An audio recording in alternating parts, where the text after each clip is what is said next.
ஒரு ஊர்ல ஒரு ராஜா இருந்தார். அவரு ஒரு நாள் காலையில அரண்மனையில மேல் மாடத்துல வந்து நின்றுகிட்டு இருந்தார். அப்போ ஒரு ஆள் வீதியில ரொம்ப வேகமா ஓடிக்கிட்டு இருக்கான். அதை ராஜா கவனிச்சார். அவன் மனசுல ஏதோ ஒரு தவிப்பு இருக்குங்கிறத புரிஞ்சுக்கிட்டார். உடனே அரண்மனை சேவகர்களை கூப்பிட்டார். அந்த ஆளை இங்க அழைச்சிட்டு வாங்க அப்படின்னார். இவங்க ஓடி போய் அந்த ஆளை அழைச்சிட்டு வந்தாங்க. மன்னர் முன்னாடி நிறுத்தினாங்க. மன்னர் அவனை நிமிர்ந்து பார்த்தார். எதுக்காக இவ்வளவு வேகமா ஓடிக்கிட்டு இருக்கிற அப்படின்னு கேட்டார். இதுக்கு அவன் சொன்னா, மன்னா, நம்ம கோட்டையின் வடக்கு வாசல் இருக்கு இல்லையா, அது ஓரமா ஒரு பெரிய பாறாங்கல் கிடக்கு. அதுக்கு அடியில நான் ஒரே ஒரு வெள்ளி நாணயத்தை புதைச்சி வச்சிருக்கேன். அது இப்போ எனக்கு தேவைப்படுது. என்னுடைய மனைவிக்கு ஒரு பரிசு வாங்கி கொடுக்க வேண்டியிருக்கு. அதுக்காக தான் அவசரமா ஓடிக்கிட்டு இருக்கிறேன் அப்படின்னா. மன்னர் யோசனை பண்ணார். அப்புறம் சொன்னார், அதுக்காகவா இப்படி ஓடுற? பரவாயில்ல, அதை பத்தி கவலைப்படாத. நான் உனக்கு 10 வெள்ளி காசுகள் தர்றேன், வாங்கிட்டு திரும்பி போ அப்படின்னார்.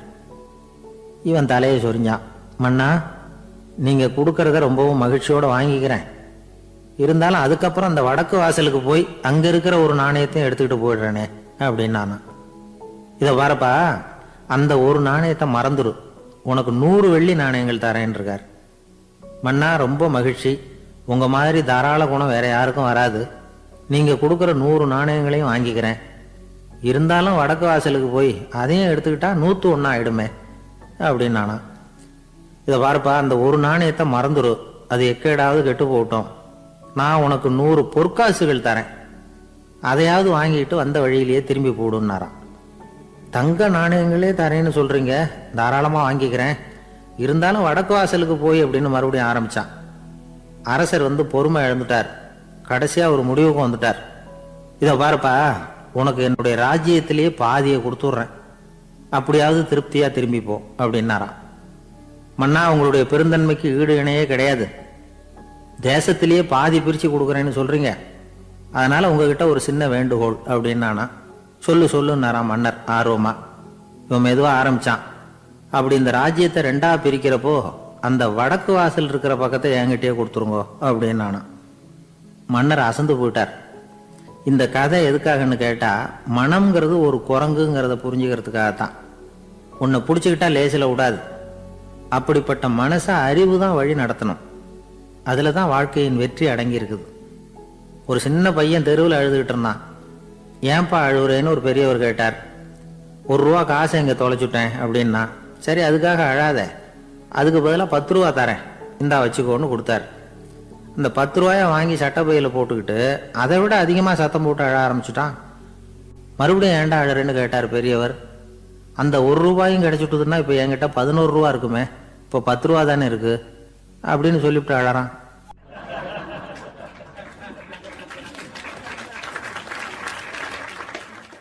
என்னுடைய நண்பர் ஒருத்தர், அவருக்கு ஜாதகத்துல நம்பிக்கை உண்டு. அவரே ஜோசியம்லாம் பார்ப்பார். என்ன சார், இந்த காலத்துல இதையெல்லாம் நம்பிக்கிட்டு இருக்கீங்களே அப்படின்னு கேட்டா, உங்களுக்கு ஒன்றும் தெரியாது சார். இந்த உலகத்துல ஒவ்வொருத்தரும் அவங்கவங்க செய்யற நல்லது கெட்டதுக்கு தகுந்த பலனை அனுபவிச்சே தீரணும் பார். அது மட்டும் இல்ல, ஒருத்தர் செத்துட்டா கூட அவன் செஞ்ச பாவ புண்ணியங்கள் கூடவே போய்கிட்டு இருக்கும் பார். அது எப்படி கூட போவோம் அப்படின்னு குதர்க்கமா கேட்டா, அதுக்கு அவர் ஒரு கதை சொன்னார்.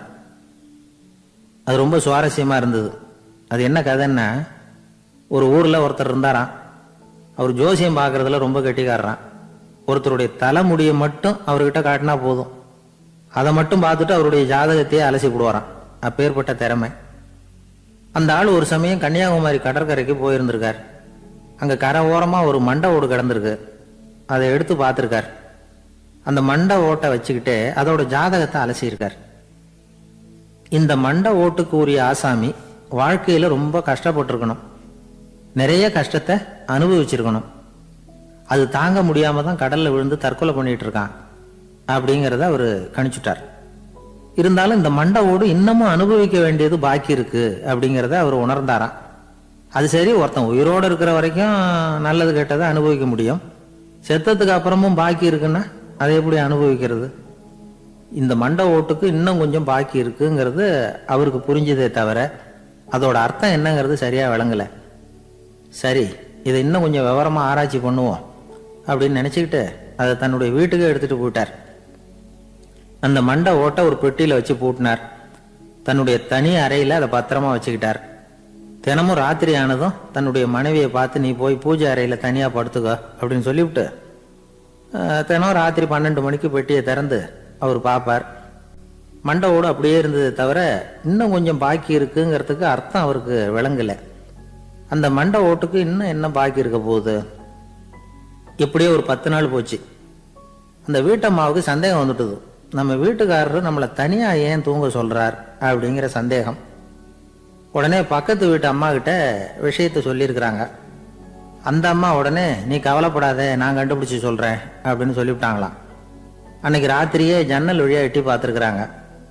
இந்த ஆள் மண்டை ஓட்டை கையில வச்சுக்கிட்டு அது திருப்பி திருப்பி பார்த்துக்கிட்டு இருக்கிறான். அதை பார்த்துட்டாங்க. மறுநாள் காலையில அவரோட மனைவியை பார்த்தாங்க. ஏம்மா, உன் வீட்டுக்காரருக்கு நீ முதல் மனைவியா 2வது மனைவியா அப்படின்னு கேட்டாங்களாம். எனக்கு தெரிஞ்ச வரைக்கும் நான் ஒருத்தி தான் அவருடைய மனைவி அப்படின்னாங்களாம் அவங்க. அப்படி இல்லை, நீ அவருக்கு 2வது மனைவி. முதல் மனைவியின் மண்டை ஓட்டை தான் அவர் தினமும் ராத்திரியில் எடுத்து பார்த்துக்கிட்டு இருக்கிறார் அப்படின்னாங்க அடுத்த வீட்டு அம்மா. அப்படியா விஷயம் அப்படின்னு சொல்லிவிட்டு கணவன் வீட்டில் இல்லாத நேரமாக பார்த்து அந்த மண்டை ஓட்டை எடுத்து கொண்டாந்து ஒரு உரல்ல போட்டு உலக்கையால குத்தி நொறுக்க ஆரம்பிச்சுட்டாங்க. வெளியில போயிருந்த அந்த ஆள் அப்பதான் உள்ள நுழைஞ்சார். மண்டை ஓடு உலக்கை கிட்ட குத்து வாங்கிட்டு இருக்கு. அது அனுபவிக்க வேண்டியது இன்னும் கொஞ்சம் பாக்கி இருக்குங்கிறதுக்கு அர்த்தம் எனக்கு இப்பதான் புரிஞ்சுது அப்படின்னாராம் அவர். இந்த கதையிலிருந்து நாம இன்னொரு நீதியையும் புரிஞ்சுக்கணும். அதாவது நம்ம வீட்டை பத்தி நமக்கு புரியாததெல்லாம் அடுத்த வீட்டுக்காரங்களுக்கு நல்லா புரியும். இந்த காலத்துல ஒருத்தர் ஒரு நீச்சல் குளத்துல நீச்சல் அடிச்சுக்கிட்டு இருக்கிறார். காவலுக்கு இருந்தவர் அதை கவனிச்சுட்டார். கரையிலிருந்து சத்தம் போட்டாராம், இதோ பாருங்க, இங்க ராத்திரி 8 மணிக்கு மேல நீச்சல் அடிக்கிறது சட்டப்படி குற்றம், அதுக்கு அனுமதி கிடையாது, தெரியாதா உங்களுக்கு அப்படின்னாராம். இதுக்கு அவரு, ஐயோ நான் நீச்சல் அடிக்க வந்தவன் இல்லைங்க, சும்மா சுத்தி பார்க்க வந்தவன், தடுமாறி குளத்துல விழுந்துட்டேன், நீச்சல் தெரியாது, அதனால தத்தளிச்சுக்கிட்டு இருக்கிறேன் அப்படின்னு கத்துனாராம். கரையில இருந்தவர் பார்த்தார். ஓ அப்படின்னா சரி, அதுக்கு ஒன்றும் தடை இல்லை அப்படின்னு சொல்லிவிட்டு அவர் பாட்டு நடந்து போயிட்டாராம்.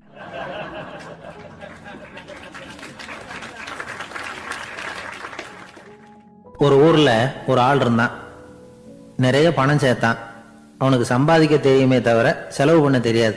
மகா கஞ்சன். காசை கையில் எடுக்கவே மாட்டான். எடுத்தா செலவு செய்ய வேண்டியிருக்குமே, அதனால இப்படியே அவன் காலத்தை ஓட்டி விட்டான். வயசாயிட்டுது. அவனுடைய மனைவி ஒரு நாள் கேட்டாங்க, இவ்வளவு நாளா நீங்க என்ன எங்கேயுமே அழைச்சிட்டு போனதில்லை, இப்போவாவது அழைச்சிட்டு போகக்கூடாதா அப்படின்னாங்க. எங்க போகணும் சொல்லுன்னா. காசிக்கு போகணும், கங்கையில குளிக்கணும்னாங்க. இவன் பார்த்தான், இதுக்கு ஏன் அவ்வளவு தூரம் செலவு பண்ணிட்டு போகணும், நம்ம ஊர் ஆத்துலயே குளிக்கலாமே, இதுவும் புண்ணிய நதி தான், இங்க குளிச்சா அங்க குளிச்ச பலன் கிடைச்சிரும் அப்படின்னா. சரின்னு 2 பேரும் ஆத்தங்கரைக்கு போனாங்க. அன்னைக்கு ஏதோ விசேஷம், நிறைய கூட்டம், நிறைய பேர் குளிச்சுக்கிட்டு இருக்கிறாங்க. கரையில சில புரோகிதர்கள் நின்றுகிட்டு இருக்கிறாங்க. குளிக்கிறதுக்கு முந்தி அவங்க கிட்ட உட்காந்தா ஏதோ மந்திரம்லாம் சொல்லுவாங்க, கொஞ்சம் காசு கொடுக்க வேண்டியிருக்கும். அதனால இவன் என்ன பண்ணா, ஆத்தங்கரையிலேயே கொஞ்சம் தூரம் போனான். ஊரை விட்டு தள்ளி வந்துட்டான். அங்க யாருமே இல்லை. அப்பாடான்னு சந்தோஷப்பட்டான். குளிக்கலாம்னு புறப்பட்டான். இந்த நேரம் கடவுள் பார்த்தார், இந்த கஞ்சனுக்கு ஏதாவது புத்தி போகட்டணும் அப்படின்னு நினைச்சார். உடனே ஒரு புரோகிதர் மாதிரி உருவத்தை மாத்திக்கிட்டு அந்த ஆள் முன்னாடி வந்து நின்னார். அவனுக்கு அதிர்ச்சி. இங்க யாருமே இருக்க மாட்டாங்கன்னு நினைச்சா இங்கேயுமே ஒரு ஆள் வந்துட்டாரு, என்ன பண்றதுன்னு யோசனை பண்ணான். புரோகிதர் உருவத்தில் இருந்த கடவுள் சொன்னார், இதை பாருங்க, இன்னைக்கு விசேஷ நாள், நீராடுறதுக்கு முன்னாடி சுயகல்பம் பண்ணிக்கிறது ரொம்ப நல்லது அப்படின்னார். என்கிட்ட பணம் எதுவும் இல்லையேன்னா. பரவாயில்ல, அப்புறமா கொடுங்க, வாங்கிக்கிறேன், ஆனா ஒண்ணு, எவ்வளவு கொடுப்பீங்கிறத மட்டும் இப்பவே சொல்லி கொடுங்க அப்படின்னார். இவன் ரொம்ப யோசனை பண்ணான். ஒரு 10 பைசா தரேன் அப்படின்னா. சரின்னு ஒத்துக்கிட்டு எல்லா கிரியைகளையும் அவர் செஞ்சார். அதுக்கப்புறம் கணவனும் மனைவியும் ஆத்துல குளிச்சாங்க. அவர் போயிட்டார். கொஞ்ச நாள் கழிச்சு அவன் வீட்டுக்கு வந்தார் கடனை வசூல் பண்றதுக்கு. வாசல்ல நின்றுகிட்டு இருந்த அவன் மனைவி இவரை பார்த்ததும் தயங்க ஆரம்பிச்சாங்க. அந்த அம்மா கிட்ட விஷயத்த சொன்னார். அந்த அம்மா ஓடி போய் உள்ள இருக்கிற தன்னுடைய கணவர்கிட்ட சொன்னாங்க. அவன் யோசனை பண்ணான், இப்ப வெளியில போனா அவனுக்கு 10 காசு கொடுக்க வேண்டியிருக்கும், அதனால எனக்கு காய்ச்சல்னு அந்த ஆளுகிட்ட சொல்லிவிடு, இன்னொரு சந்தர்ப்பத்தில் என்னை வந்து பார்க்க சொல்லு அப்படின்னா. அந்த அம்மா போய் சொன்னாங்க. அப்படிங்களா? அப்படின்னா அவரை நான் உடனே போய் பார்க்கணுமே அப்படின்னு உள்ள நுழைய ஆரம்பிச்சார். அவங்க மறுபடியும் இருங்க இருங்க தான் வரேன்னு சொல்லிவிட்டு உள்ள ஓடி விஷயத்த சொன்னாங்க. இது ஏதுடா வம்பா போச்சு அப்படின்னு பார்த்தான். மனைவியை கிட்டத்தில் கூப்பிட்டான். இதோ பாரு, ஜன்னி கண்டு நான் இறந்து போயிட்டதா சொல்லிவிடு அப்படின்னா சொன்னாங்க. புரோகிதர் பார்த்தார். அப்படின்னா ஒரு வழியா இருந்து அவருடைய இறுதி சடங்குகளையும் நானே முடிச்சுட்டு போயிடுறேன் அப்படின்னார். உள்ள இருந்தவன் யோசனை பண்ணான், அந்த ஆள் என்ன விடமாட்டான் போல இருக்கு, அதனால ஒரு சவப்பெட்டியில் என்னை வச்சு தூக்கிக்கிட்டு மயானத்துக்கு போங்க பார்த்துக்கலாம் அப்படின்னா. புரோகிதரும் விடுற மாதிரி இல்லை, கூடவே நடந்து போயிட்டு இருக்கிறார். அங்கே இறக்கி சடங்குகளை முடிச்சுட்டு தீ வைக்கிற நேரம் பொட்டிக்குள்ள இருந்த நம்ம ஆள் அலறி அடிச்சுட்டு வெளியில ஓடி வந்தான். புரோகிதர் உருவத்தில் இருந்த கடவுள் சிரிச்சார், தன்னுடைய சுய உருவத்தை காட்டினார். அதுக்கப்புறம் அவனை கூப்பிட்டு, இதை பார்ப்பா, ஏன் இப்படி அல்லாடுற, ஏதாவது வரம் வேணும்னா கேள்வித்தாரேன் அப்படின்னார். அவன் யோசனை பண்ணான். பகவானே, ஒரே ஒரு வரம் தான் உங்ககிட்ட கேட்கணும்னா. என்ன வேணும் கேளுன்னார். அந்த 10 பைசா தட்சணையை தள்ளுபடி பண்ணா போதும் அப்படின்னா. கடவுளும் சரின்னு சொல்லிட்டு போயிட்டார். இப்படி ஒரு கதையை சுவாமி சிவானந்தர் சொல்லியிருக்கிறார். செல்வந்தர்கள் பல பேர் இப்படித்தான் இருக்கிறாங்க. தாங்களும் அனுபவிக்க மாட்டாங்க, அடுத்தவங்களுக்கும் கொடுக்க மாட்டாங்க. இது மாதிரியான கஞ்சர்களுக்கு இந்த உலகம் இல்லை அந்த உலகம் இல்லைங்கிறார் அவர். இந்த கதையில கடவுள் கடன் வசூலுக்கு வந்தது மாதிரி நம்ம ஊர் ஆள் ஒருத்தன் இன்னொருத்தர்கிட்ட 10 பைசா கடன் கொடுத்துட்டான். திருப்பி வாங்கறதுக்கு நடையா நடக்கிறான். கடைசியா கேட்டான், நீ எப்பதான் கடனை திருப்பி தரப்போற, அதை முடிவா சொல்லுன்னா. வர்ற வியாழக்கிழமை கண்டிப்பா கொடுத்துருவேன் அப்படின்னானா அவன். அன்னைக்கு நான் ஊர்ல இருக்க மாட்டேனே அப்படின்னானா இவன். அதனால என்ன, நானும் தான் அன்னைக்கு ஊர்ல இருக்க மாட்டேன் அப்படின்னானா. ஒருத்தர் ஓடி வந்தார். இன்னொருத்தரை பார்த்து, சார் உங்க சைக்கிளை ஒரு நாள் இரவல் கொடுங்களேன், பக்கத்து ஊருக்கு போயிட்டு வர வேண்டியிருக்கு அப்படின்னார். இவர் சைக்கிளை கொடுத்து பத்திரமா கொண்டுட்டு போங்கன்னார். சார் இதை பத்திரமா கொண்டு போறேன், கவலையே வேணாம், ஏன்னா இது உங்களோட சைக்கிள் அப்படின்னு நான் நினைக்கல, என்னோட சைக்கிளா நினைக்கிறேன் அப்படின்னார். அதுக்கப்புறம் தான் இவருக்கு உண்மையாவே பயம் வந்துட்டுது.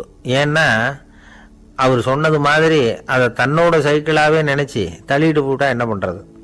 எது எதை நம்முடையதா நினைக்கணுங்கிறதுக்கு ஒரு வரையறை இருக்கு. சில பேர் ஆபீஸையே வீடா நினைச்சு விடுறது உண்டு. அப்படிப்பட்டவங்க கூட வீட்டை ஆபீஸா நினைக்கிறது இல்லை. ஏன்னா வீட்டில் இவர் ஆபீசரா நடந்துக்க முடியறதில்லை. இதெல்லாம் ஒரு பக்கம் இருக்கட்டும், இப்போ விஷயத்துக்கு வருவோம். பொறியியல் மேதை டாக்டர் விஸ்வேஸ்வரய்யா இருந்தார் இல்லையா, பாரத ரத்னா விருதெல்லாம் கொடுத்தாங்களே. ஆபீஸ் வேலை வேற சொந்த வேலை வேற அப்படிங்கிறதுக்கு ஒரு உதாரணமா இருந்தவர் அவர். மைசூர் மகாராஜா கிட்ட திவானா இருந்தார். அவர் ஒரு நாள் அரசாங்க வேலை காரணமா வெளியூர் போயிருந்தார். ஹாசன்கிற ஊருக்கு பக்கத்துல ஒரு பயண மாளிகை, அங்க தங்கிவிட்டார். ராத்திரி அங்க தங்கி இருந்துட்டு விடிஞ்சதும் ஊருக்கு திரும்புறதாக திட்டம். ராத்திரி தூங்கறதுக்கு ரொம்ப நேரம் ஆயிட்டுது. ரொம்ப நேரம் வரைக்கும் அரசாங்க சம்பந்தப்பட்ட வேலைகளையே பார்த்துக்கிட்டு இருக்கிறார். அரசாங்க ஃபைல்கள் நிறைய இருந்தது. அதையெல்லாம் ஒவ்வொன்றா எடுத்தார், படிச்சு பார்த்தார், பரிசீலனை பண்ணார். அது அதில் எழுத வேண்டியதை எழுதினார், கையெழுத்து போட்டார். ஒரு வழியாக அந்த வேலையெல்லாம் முடிஞ்சுது. அதுக்கப்புறம் என்ன பண்ணார்னா, தன்னுடைய சூட்கேஸை திறந்தார். அதிலிருந்து 2 மெழுகுவத்தியை எடுத்து கொளுத்தி வச்சார். அந்த பயண மாளிகையில் அது வரைக்கும் எரிஞ்சுக்கிட்டு இருந்த மின்சார விளக்குகளை அணைச்சுட்டார். அதுக்கு பிறகு அந்த மெழுகுவத்தி வெளிச்சத்தில் சில புத்தகங்களை தொடர்ந்து படிக்க ஆரம்பிச்சிட்டார். அந்த பயண மாளிகையில் பணியாளராக இருந்தவர் இதை பார்த்துட்டு ஓடி வந்தார். மறுபடியும் மின் விளக்கு போடுறதுக்காக போனார். விஸ்வேஸ்வரய்யா அதை பார்த்துட்டு போட வேணாம்ட்டாராம். இது வரைக்கும் நான் அரசாங்க அலுவல்களை கவனிச்சுக்கிட்டு இருந்தேன், அதனால மின் விளக்குகள் அப்போ எரிஞ்சதில் தப்பு இல்லை. இப்போ நான் புத்தகம் படிச்சுக்கிட்டு இருக்கேன், இது என்னுடைய சொந்த வேலை, இங்கே இருக்கிற மின் விளக்கு அதுக்காக ஏன் எரியணும் அப்படின்னு கேட்டாராம். இப்போ இருக்கிற சில அரசு பணியாளர்கள் கிட்ட இந்த சம்பவத்தை பேச்சோட பேச்சா சொல்லி பார்த்தேன். அவங்களால இதை ஜீரணிக்கவே முடியல. நேர்மை தேவைதான் சார், அதுக்காக அவ்வளவு தூரத்துக்கு அது தேவையா அப்படிங்கிறாங்க. விஸ்வேஸ்வரய்யா அப்படி பண்ணினது தான் ஒரு நேர்மையாளர் அப்படின்னு இந்த உலகத்துக்கு நிரூபிக்கணுங்கிறதுக்காக இல்லை. தான் அப்படி நடந்து காட்டினா தன்னை சுற்றி இருக்கிறவங்களும் அதை கேள்விப்படுறவங்களும் முடிஞ்ச அளவுக்கு பொது வாழ்க்கையில் அரசு பணியில் நேர்மையை கடைபிடிக்க முயற்சி பண்ணலாமே அப்படிங்கிறதுக்காகத்தான். இப்போவும் சில பேர் இருக்கிறாங்க, இவங்க ஆஃபீஸ் வேற வீடு வேறன்னு நினைக்கிறது இல்லை, அவ்வளவு உரிமை. ஒருத்தர் அப்படிதான், அவருக்கு அவசரமாக 5000 ரூபாய் தேவைப்பட்டது. ஆஃபீஸு பணத்தை எடுத்துக்கிட்டார். அந்த நேரம் பார்த்து ஆடிட் வந்துட்டுது, ஆப்பிட்டுக்கிட்டார். விசாரணை நடக்குது. அவர் சொல்றார், சார் நான் நேரம் காலம் பார்க்காம ஆஃபீஸில் வேலை செய்வேன், ஏன்னா அதை என்னோட ஆஃபீஸாக நினைக்கிறேன். அவசரத்துக்கு அந்த பணத்தை எடுத்தேன். மறுபடியும் வச்சுடலாம்னு தான் இருந்தேன். அதுக்குள்ளே இப்படி ஆயிட்டுது. நீங்கள் என்ன நினச்சாலும் சரி, நான் ஆஃபீஸ் வேற வீடு வேற அப்படின்னு நினைக்கிறது இல்லை. அது என்னோட சுபாவம் அப்படின்னார். விசாரணை பண்ணவர் தீர்ப்பு வழங்கினார். உங்கள் சுபாவத்துக்கு மதிப்பு கொடுத்து நானும் தீர்ப்பு வழங்குறேன். நீங்கள் கொஞ்ச நாள் ஜெயிலில் இருந்துட்டு வாங்க. அது உங்களுக்கு கஷ்டமாக இருக்காதுன்னு நினைக்கிறேன். ஏன்னா அங்கே போனாலும் நீங்கள் உங்கள் சுபாவப்படி வீடு வேற ஜெயில் வேறன்னு நினைக்க மாட்டீங்க அப்படின்னாராம்.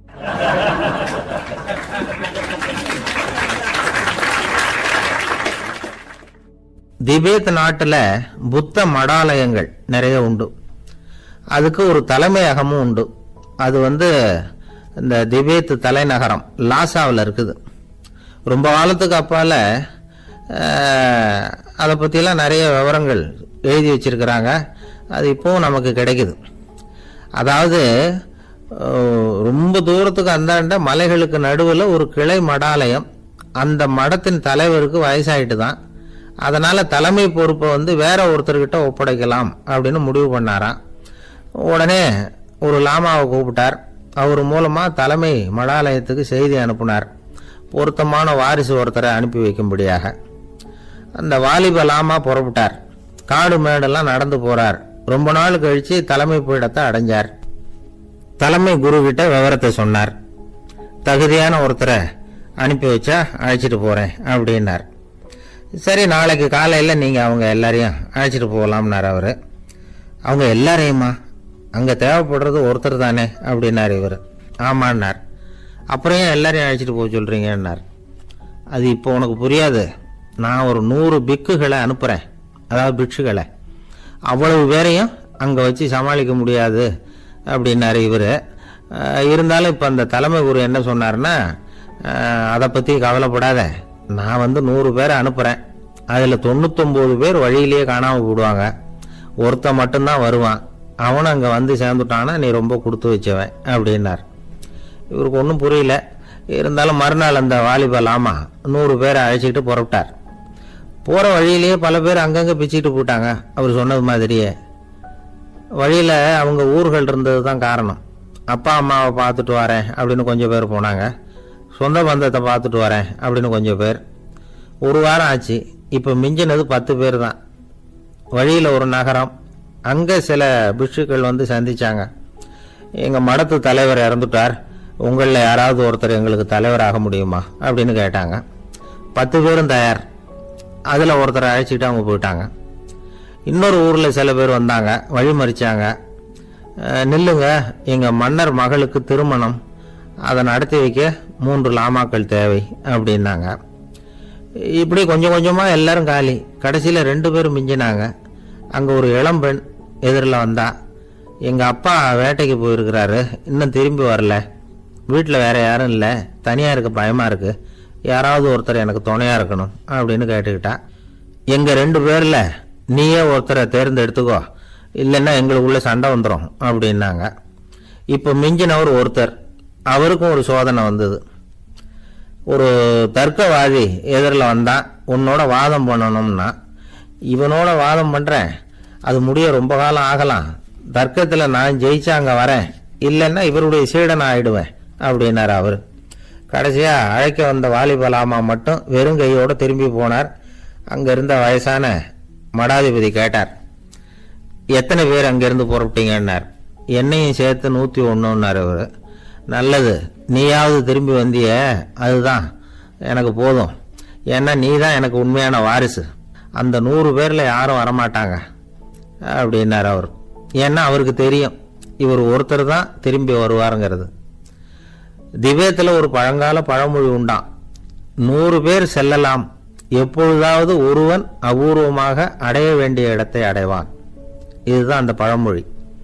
ஒரு உன்னதமான இலக்கை அடையணும்னா அது அவ்வளவு சுலபமான காரியம் இல்லை. இந்த காலத்து மடாலயம் ஒன்று, அதில் ஒரு தலைவர், அவருக்கு வயசாயிட்டுது, தனக்கு ஒரு வாரிசை நியமிக்கணும் அப்படின்னு ஆசைப்பட்டார். ரொம்ப கஷ்டப்பட்டு ஒருத்தரை பிடிச்சார். தனக்கு வாரிசா நியமிச்சுட்டு அவர் சமாதி ஆயிட்டார். புதுசாக பொறுப்பேற்றுக்கிட்டவர் அப்படியே உட்காந்துருந்தார். அவரை தேடிட்டு பத்திரிகை நிருபர்கள்லாம் வந்தாங்க, கேட்டாங்க. அவர் உங்க பொறுப்புல அவர் பெரியவர் விட்டுட்டு போன இது எவ்வளவு சுமாரா தேரும், எவ்வளவு விட்டுட்டு போனார் அப்படின்னு கேட்டிருக்கிறாங்க. அது என்ன ஒரு 50 லட்சம் இருக்கும் அப்படின்னாராம். அவ்வளவும் பணமா அப்படின்னு கேட்டிருக்காங்க. இல்லைங்க, கடன் அப்படின்னாராம் இவர்.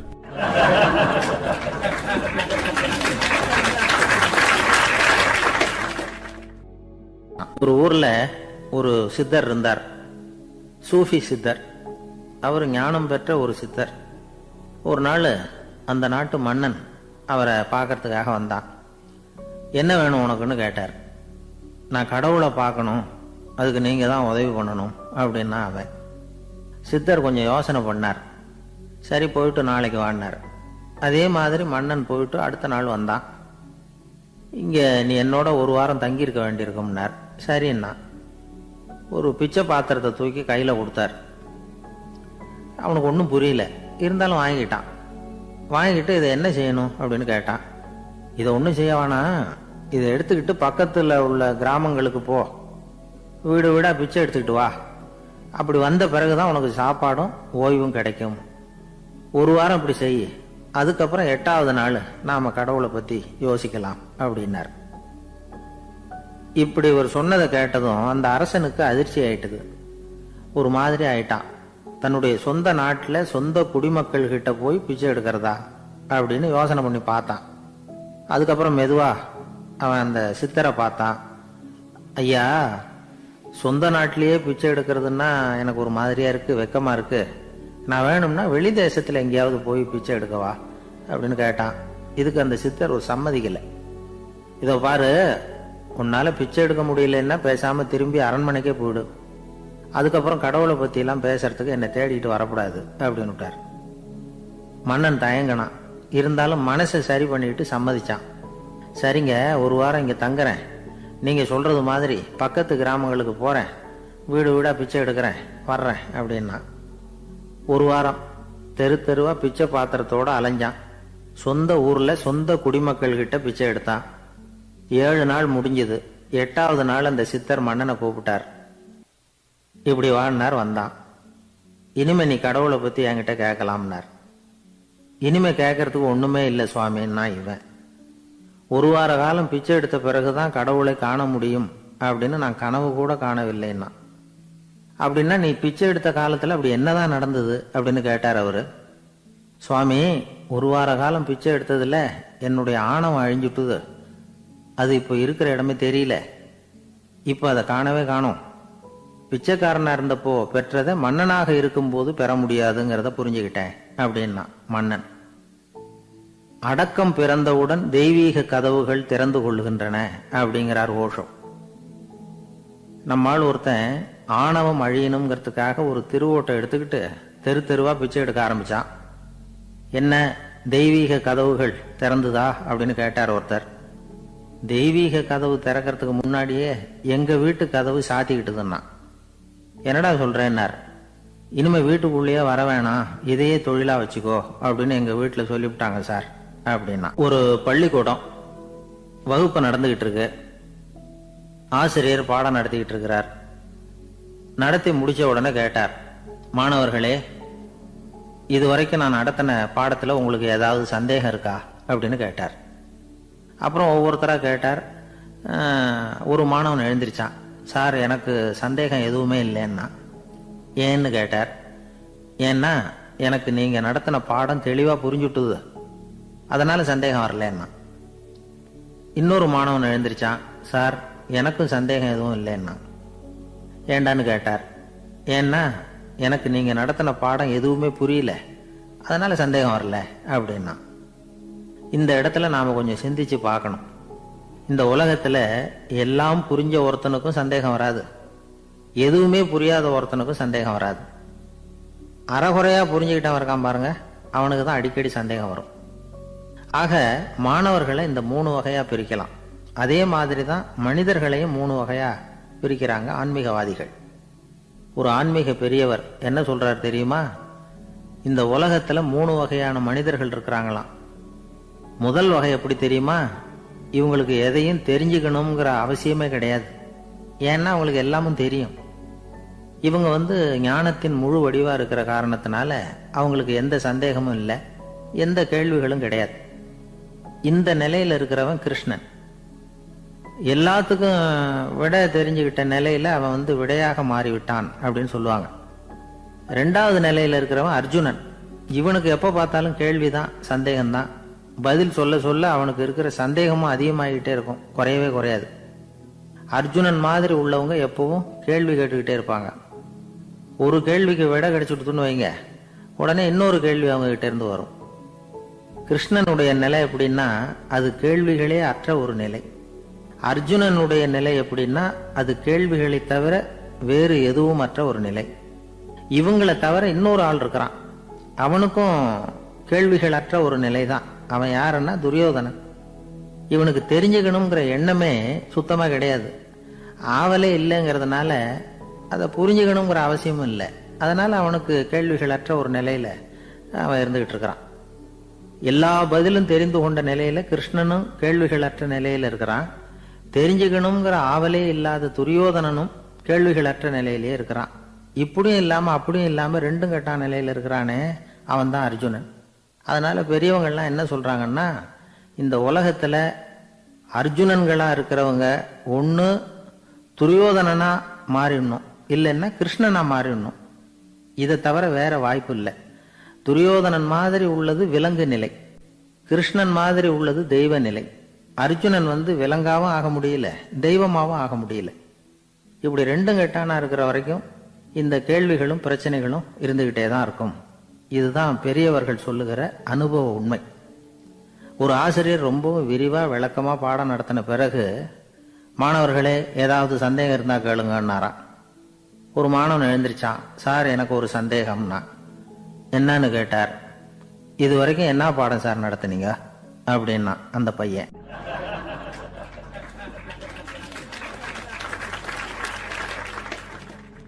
ஒரு ஊர்ல ஒரு மன்னர் இருந்தார்.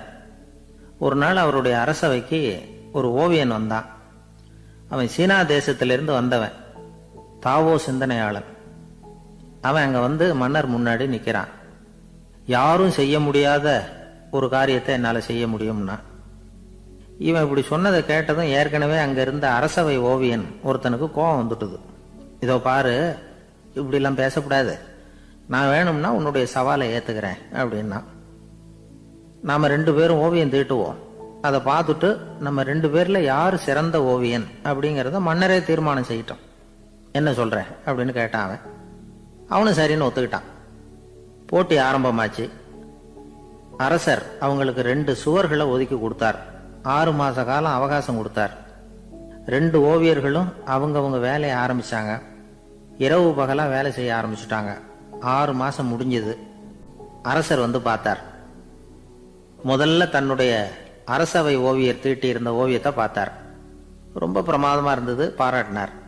இதோ பாரு, உன்னுடைய ஓவியம் அற்புதமா இருக்கு, உயிரோட்டம் உள்ளதா இருக்குது, கலையின் உச்சமே இதுதான், இதை விட சிறந்த ஒரு ஓவியத்தை வேற யாராலையும் படைக்க முடியாது அப்படின்னார். அதுக்கப்புறம் அந்த சீன ஓவியன் கிட்ட போனார். எங்க உன்னுடைய ஓவியம்னு கேட்டார். திரைச்சீலையை விலக்கி விட்டு பாருங்கன்னா. மன்னர் அந்த திரைச்சீலையை விளக்குனார். உள்ள ஓவியம் இருக்க வேண்டிய இடம் கண்ணாடி மாதிரி தெரிஞ்சுது. அவன் அந்த 6 மாச காலமா அந்த சுவரை தேய்ச்சி தேய்ச்சி கண்ணாடி மாதிரி ஆக்கி வச்சிருக்கிறான். அதுக்கு நேரா எதிர் சுவரில் அரசவை ஓவியன் தீட்டின ஓவியம் இருக்கு. அது எதிரில் இருந்த இந்த கண்ணாடியில பட்டு பிரதிபலிக்குது. மன்னர் யோசனை பண்ண ஆரம்பிச்சார். அப்புறம் அந்த சீன ஓவியனை பார்த்து கேட்டார். இதோ பாரு, நீ என்னுடைய ஆளை தோற்கடிச்சுட்ட அப்படிங்கறதுல சந்தேகம் இல்லை, ஆனாலும் எங்களை ஏமாத்தி இருக்கிற, எந்த ஓவியமும் நீ வரையிலையே அப்படின்னார். அரசே, இதுதான் உண்மையான ஓவியம், உயிருள்ள ஓவியம். இது மனோபாவங்களை பிரதிபலிக்கும், மாறுகின்ற காலங்களை அப்படியே காட்டும் அப்படின்னா அந்த சீன ஓவியன். கையால வரைகிற ஓவியங்கள்ல சலனம் இல்லை, கண்ணாடி அப்படி கிடையாது, சக்தியின் ஓட்டம் அதுல எப்பவும் இருந்துகிட்டே இருக்கும். கண்ணாடி மட்டுமே ஜீவன் உள்ள ஓவியமா இருக்க முடியுங்கிறத அந்த சீன ஓவியன் தெரிஞ்சு வச்சிருந்தான். ஏன்னா அவன் ஒரு தாவோ சிந்தனையாளன். ஒவ்வொரு குழந்தையும் இந்த கண்ணாடியோட தான் பிறக்குது. ஆனா நாம என்ன செய்யறோம்னா ஓவியங்களை கண்ணாடி மீது பதிப்பிச்சு விடுறோம். கண்ணாடி நம்மளை பிரதிபலிக்குது. நம்முடைய அழகோ அவலட்சணமோ கண்ணாடியை பாதிக்கிறது இல்லை. ஏன்னா அதுக்கு மனம் கிடையாது. கடந்து போன வினாடியை பற்றி அது சிந்திக்கிறது இல்லை. அடுத்த கணத்தை பற்றின எதிர்பார்ப்பும் அதுகிட்ட கிடையாது. அதுதான் பற்றற்ற நிலை. மனிதனுக்கு தேவைப்படுறது அதுதான். கண்ணாடி கிட்டே இருந்து நாம் கற்றுக்கொள்ள வேண்டிய பாடம் இது. வாழ்க்கையில் மனிதர்களை நேசிக்கலாம், உலகின் அழகையெல்லாம் பிரதிபலிக்கலாம், ஆனால் எதையும் பற்றி கொண்டு விடக்கூடாது அப்படிங்கிறது பெரியவர்கள் அறிவுரை. துயரம்ங்கிறது பற்றுக்களின் சாயை. கண்ணாடி முன்னாடி நிற்கிறப்போவெல்லாம் நமக்கு இந்த ஞாபகம் வரணுமா. ஒரு குடும்ப தலைவர் ஒரு நாள் காலையில் விடிஞ்சு எழுந்திரிச்சதும் சத்தம் போட்டார். யார் இந்த கருங்குரங்கு படத்தை என் ரூமில் கொண்டாந்து மாட்டி வச்சது அப்படின்னு கத்தினார். சமையல் கட்டிலிருந்து மனைவி பதில் சொன்னாங்க, தூக்க கலக்கத்தில் உளராதிங்க, நல்லா பாருங்க.